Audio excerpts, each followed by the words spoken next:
ভারতের সঙ্গে বৈঠক করে, ভারতের সঙ্গে আমাদের ভাষ্য মেলে না।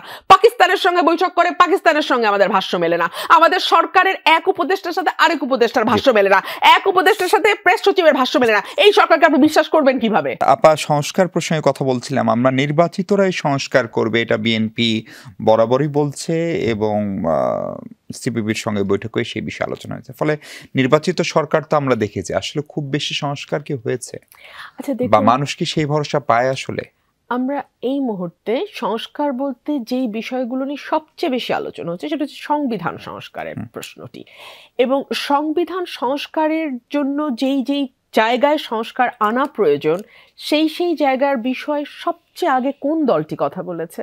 বিএনপি।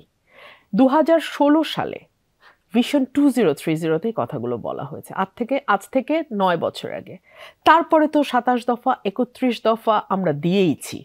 এবং আপনি যদি দেখেন যে নতুন কোনো সংস্কার বা নতুন কোনো উদ্ভাবন কিন্তু আমরা জুলাই অভ্যুত্থানের পরে দেখি নাই। মোটা দাগে আমরা যেই কথাগুলো বলেছিলাম সংস্কারের বিষয়ে সংবিধানে, সেগুলোই কিন্তু এখনো বলা হচ্ছে। 1, 2 হলো সংস্কার করবার জন্য তো আপনার ম্যান্ডেট দরকার হবে, এবং বিশেষ করে যদি আপনি সংবিধান সংস্কার করতে চান, 142 অনুচ্ছেদ সংবিধানের স্পষ্ট বলে দিচ্ছে 2/3 মেজরিটি ছাড়া আপনি পারবেন না।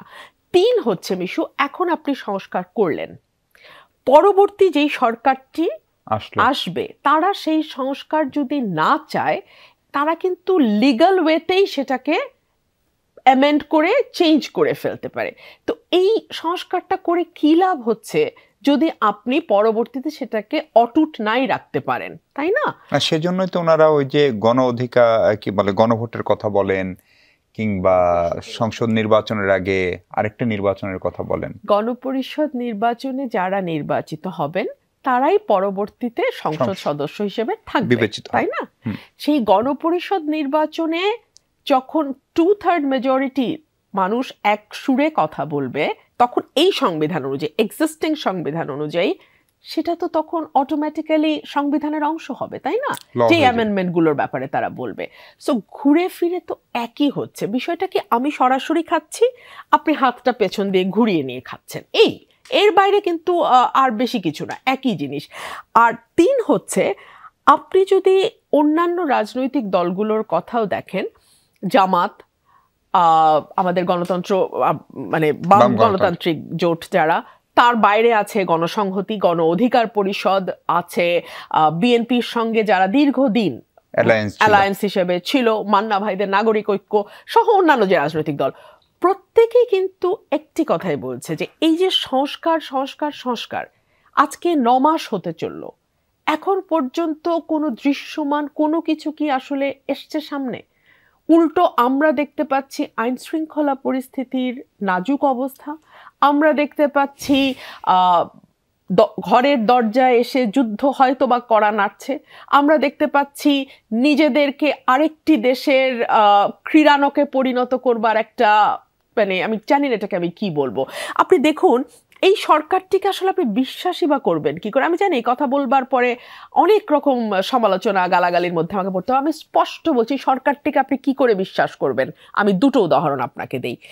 এক হচ্ছে, যখন জাতিসংঘের মহাসচিব দেশ থেকে গেলেন, আমাদের প্রধান উপদেষ্টা বলেছিলেন না 1,80,000 রোহিঙ্গা ফেরত চলে যাবে, গেল তো নাই না, একটা রোহিঙ্গাও গেল না, উল্টা 1,13,000 না কত হাজার রোহিঙ্গা বাংলাদেশে এর মধ্যে এই 1 মাসের মধ্যে অনুপ্রবেশ করেছে।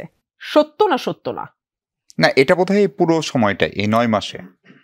আমি তো 1,80,000 পাঠানোর কথা, সে তো একটা গেলই না, এর মধ্যে আবার 1,13,000 আর 30,000, আমি এক্সাক্ট ফিগারটা ভুলে গেছি, অনুপ্রবেশ করেছে তার আমলে। সত্যি কি ঠিক কি ঠিক না? আচ্ছা, 2 হলো, যেই সরকারের উপদেষ্টার সঙ্গে প্রেস সচিবের কথা মেলে না, যেই সরকারের প্রেস সচিব যা বলে তার সঙ্গে আবার ধরেন ফর এক্সাম্পল মোদির সঙ্গে যখন বৈঠক হলো, দ্বিপাক্ষিক বৈঠক, সেখানে ভারত একরকম ভাষ্য দিল, বাংলাদেশ থেকে আরেক রকম ভাষ্য আসলো। কোন ভাষ্যটাকে ধরবেন? ইভেন ইভেন পাকিস্তানের সঙ্গে যখন বসলো, আমাদের সরকার দাবি করলো যে আমাদের যে পাওনা আছে সেটা পাকিস্তান মিটিয়ে দেবে। আমাদের যে আমরা সেই ইস্যুগুলো তুলেছি 74-এর আমাদের, সরি 74 তো না, ওই যে 71-এর ওই সময় আমাদের যে ডিসপিউটেড প্রপার্টি, আমরা কতটুকু পাবো তারা কতটুকু পাবে, এই ইস্যুগুলো আমরা তুলেছি।